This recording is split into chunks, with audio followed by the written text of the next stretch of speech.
What's good, peeps? It's been over a couple of weeks since I've been playing around with the PlayStation Portal and thought I'd definitely put a video together to just give you my perspective as to whether it's worth purchasing or not. I'm going to give you 5 of my personal gripes and I will answer the question as to whether I think it's worth the £200 price tag attached to it, so make sure you keep it locked.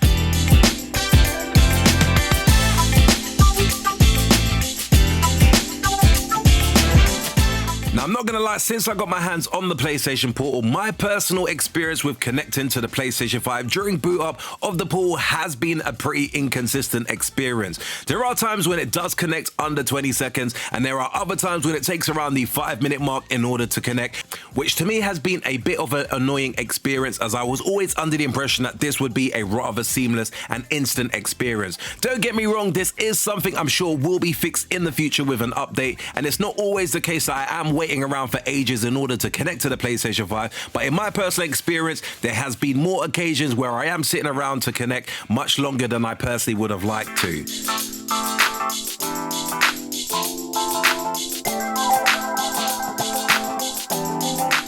Gripe number 2, latency is an issue. Now, no doubt some people have taken their PlayStation Portal out of the box, played with it all over the house, and had no latency issues at all. Hey, when it works, it is fantastic, but there is no getting away from the fact that this is all about streaming your games, and latency is always going to be an issue. Some people have reported it being so bad that they flat out could not use the device. Others have said that it's worked great after fiddling with their router settings. Now, me personally, I usually tend to play this not far from my router, so I don't always have crazy issues, but when I do go into another room, it definitely does appear to be somewhat of an issue in regards to latency. It's not a major gripe of mine, but I will definitely say it's something I have noticed if I'm not super close by to my router when using the PlayStation Portal.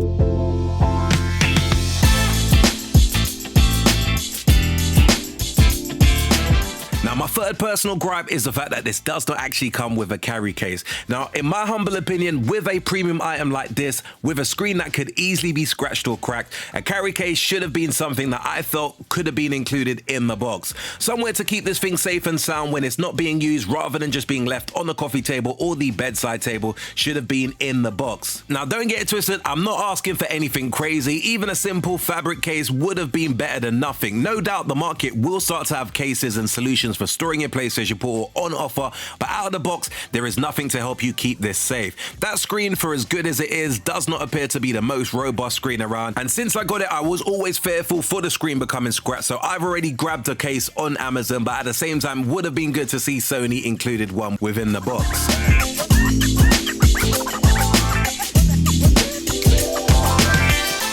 Gripe number 4 is the fact that this is remote play only. Now, it may sound weird that this needs to be specified, but there is still a little bit of confusion in regards to what the PlayStation Portal actually is. This is not a PlayStation 5 take on the Nintendo Switch. You cannot play games directly on this thing, even digital ones. This offers remote play and remote play only. There is no way to store games or anything else on this device. It is all about streaming your games from your PlayStation 5 to it, and as I have stated before, this can be problematic. This is not the portable PlayStation 5 that many people were hoping for, and I'm not gonna lie, initially I did have the expectations that this would be kind of like a PlayStation take on the Nintendo Switch, but you do have to come with the terms that this is remote play only.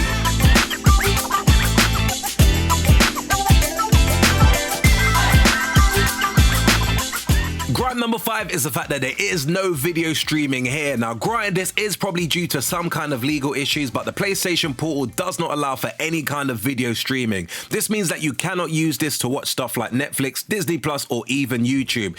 In my humble opinion, it would have been amazing if you could fire up YouTube on this thing if you were stuck on a game, but that is definitely not the case. The screen looks so fantastic, so streaming a movie on this I think would have been amazing, or even just watching YouTube would have been great, but that definitely isn't a feature that you can currently do on this device.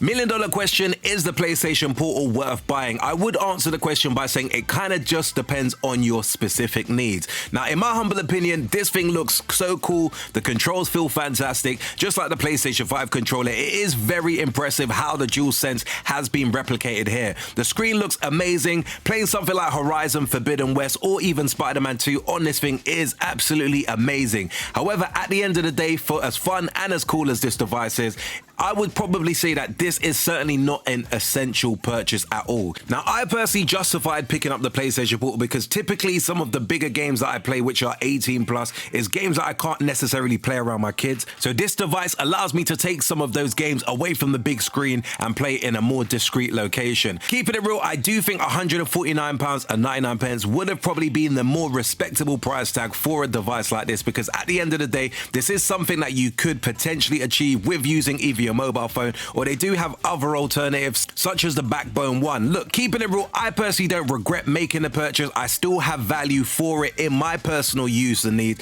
but at the same time, in order to recommend this to other users who might not necessarily have the same gamer user needs that I personally have when playing some of those bigger content that I don't really want to play within the household, this kind of is hard to justify. Like, whilst I did only list 5 gripes, there were other gripes that I could have easily added, such as the fact that you can't actually use your personal Bluetooth headsets to use this device so easily. So the fact that I've got an Apple AirPod Pro, I can't necessarily fire it up so easily just to kind of use it with my PlayStation Portal, which is something that I also do find annoying. So it does lack a lot of features to justify paying £200. But as I said, if you do have a user case where you feel like you do want to play your PlayStation 5 on the move, I still do think that this is a great device. Me personally, I couldn't really sit there and play my PlayStation on the move on my mobile phone or on a tablet, so I feel playing it natively on the PlayStation Portal definitely does make a lot of sense for me personally. So overall, while I do think it might be a little bit overpriced, I still think that this is definitely a great purchase for me personally, but one that I feel would definitely be quite difficult to say you should run out and pick this up tomorrow.